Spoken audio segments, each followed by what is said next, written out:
Hello বন্ধুরা, welcome to Sutapa's রান্নাঘর। আজ আমি তোমাদের পাবদা মাছের একটা রেসিপি বানিয়ে দেখাবো।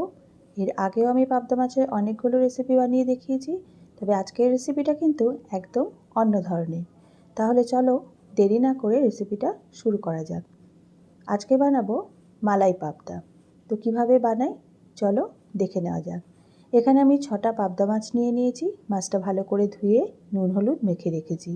এর সাথে আর কি লাগছে রান্নাটা করতে করতে আমি তোমাদের বলে দিচ্ছি। এবার চলে যাব রান্নাঘরে। এখানে আমি 2 চামচ সর্ষের তেল দিয়ে দিয়েছি। তেলটা ভালো করে গরম হয়ে গেছে। এবার মাছগুলোকে হালকা লাল করে ভেজে নেব। আর যতক্ষণ মাছগুলো ভাজা হচ্ছে ততক্ষণ বানিয়ে নেব মশলাটা। তো মাছগুলো এক পিঠ ভাজা হয়ে গেছে, একটা পিঠ উল্টে দেব। খুব কড়া করে কিন্তু ভাজবো না। পাবদা মাছ এমনিতে খুব সফট মাছ হয়, কড়া করে ভাজলে কিন্তু এর স্বাদটা নষ্ট হয়ে যায়। তাই হালকা লাল করে একটু ভেজে নেব। আর বাকি মাছগুলো আমি এইভাবে ভেজে নেব। এছাড়া আমার লাগছে 2 চামচ পোস্ত, 8টা কাজু, 3টে কাঁচা লঙ্কা। আর এর সাথে লাগছে একটা গোটা টমেটো। তোমরা ঝালটা অবশ্যই বাড়িয়ে কমিয়ে নিতে পারো তোমাদের ইচ্ছে মতো। এই সবগুলো আমি একবারে পেস্ট করে নেব। তো দেখো আমার এদিকে সবগুলো মাছ ভাজা হয়ে গেছে। এবার মাছ ভাজার ওই তেলটাতে আমি কিন্তু আর তেল দেইনি, দিয়ে দিলাম 1/2 চামচ কালো জিরে আর দিয়ে দিলাম 2টো চেরা কাঁচা লঙ্কা। কাঁচা লঙ্কাটা একটুখানি গন্ধ বেরোতে শুরু হলে দিয়ে দিলাম কাজু, পোস্ত, টমেটো আর কাঁচা লঙ্কার পেস্টটা। এবার মাঝারি আঁচে খুব ভালো করে কষিয়ে নিতে হবে। এই রান্নাটা খুবই ভালো লাগে খেতে। যে কোনো অনুষ্ঠানের দিনে বা রবিবারে তোমরা কিন্তু অবশ্যই বানিয়ে দেখতে পারো। আশা করি তোমাদের সকলের পছন্দ হবে। তো এর মধ্যে দিয়ে দিচ্ছি অল্প একটু হলুদ। খুব বেশি হলুদ আমি দেব না, রান্নাটা একটু সাদা সাদাই থাকবে। তো সামান্য একটু রঙের জন্য দিয়ে দিলাম অল্প একটু হলুদ আর দিলাম অল্প একটু শুকনো লঙ্কার গুঁড়ো। আবারও বলছি ঝালটা তোমাদের ইচ্ছে মতো দেবে। দিয়ে দিলাম পরিমাণ মতো নুন। এবার নেড়ে চেড়ে খুব ভালো করে কষিয়ে নেব যতক্ষণ পর্যন্ত টমেটোটা ভালো করে কষে গিয়ে তেল না ছেড়ে দিচ্ছে ওপর থেকে, ততক্ষণ পর্যন্ত কষিয়ে নেব। তোমরা যারা আমার চ্যানেলে নতুন বন্ধু আছো তারা অবশ্যই আমার চ্যানেলটাকে সাবস্ক্রাইব করে দিয়ে পাশে থাকার অনুরোধ রইল। আর যদি রেসিপিগুলো ভালো লাগে লাইক শেয়ার কমেন্ট করতে কিন্তু ভুলো না। এখানে দেখো আমি মালাই নিয়ে নিয়েছি। এটা আমি 4 দিন ধরে জমিয়েছি মালাইটা। তোমরা চাইলে ফ্রেশ ক্রিমও ইউজ করতে পারো। এবার মালাইটা আমি একটু করে নেড়ে নিচ্ছি, যেহেতু ফ্রিজে ছিল এটা। এখানে 4 দিনের মালাই আছে। কিছুই না, জাস্ট দুধটা জাল দিয়ে ওপরের সরটা আমি এখানে জমিয়ে নিয়েছি। খুব বেশি নাড়িনি, অল্প একটু মিশিয়ে নিলাম। এইবার দেখো মশলাটা কষে গিয়ে ওপর থেকে পুরো তেল ছেড়ে দিয়েছে। আরেকবার একটু ভালো করে মিশিয়ে নিয়ে আমি এবার মালাইটা অ্যাড করব।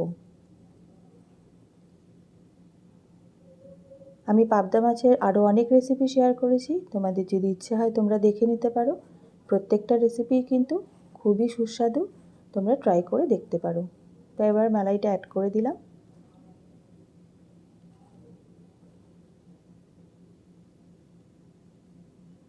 মালাইটা অ্যাড করে খুব ভালো করে মিশিয়ে নেব।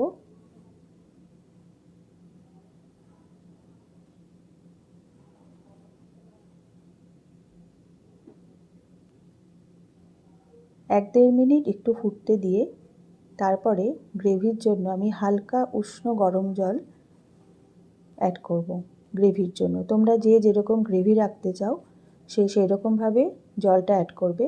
তবে খুব বেশি পাতলা কিন্তু এই রান্নাটা ভালো লাগবে না। তো দেখো ফুটে উঠেছে। এবার আমি একটু দিয়ে দিলাম চিনি, যেহেতু টমেটো দিয়েছি ব্যালেন্স করার জন্য 1 চামচ চিনি দিয়ে দিলাম। চিনিটা মিশিয়ে নিলাম। এইবারে আমি দিয়ে দেব জলটা।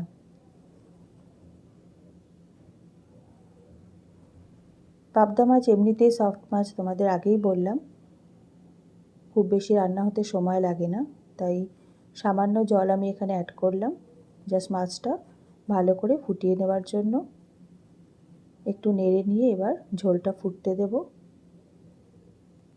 ঝোলটা ফুটে উঠলে মাছগুলো আমি অ্যাড করে দেব।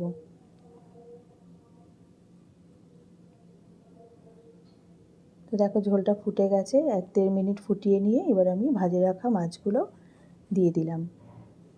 মাছগুলো দিয়ে আমি ঢাকা দিয়ে দেব, দিয়ে মিনিট 6-7 রান্না করে নিলেই কিন্তু হয়ে যাবে। ওপর থেকে দিয়ে দেবো 4-5টা কাঁচা লঙ্কা। এবার একটু মিশিয়ে দিচ্ছি ঝোলের সাথে। এবার আঁচটা একদম কমিয়ে ঢাকা দিয়ে আমি রেখে দেব 7 থেকে 8 মিনিট। একদম আঁচটা কমিয়েই দেব, দিয়ে ঢাকা দিয়ে দেবো আর 7-8 মিনিট রান্না করে তারপরে ফিরে আসছি। তো বন্ধুরা দেখো 7-8 মিনিট হয়ে গেছে, রান্নাটা কিন্তু একদম রেডি। একটু জাস্ট মিশিয়ে নেব, এবার সার্ভ করে তোমাদেরকে দেখাচ্ছি। তো দেখলে কত চটজলদি রান্নাটা হয়ে গেল। অনুষ্ঠানের দিনে বা রোববার দিন তোমরা এই রান্নাটা করে দেখতে পারো, গরম ভাতে জাস্ট জমে যাবে। তো আজকে এই পর্যন্তই বন্ধুরা, দেখা হবে আগামী পর্বে। তোমরা ভালো থেকো, সুস্থ থেকো, ধন্যবাদ।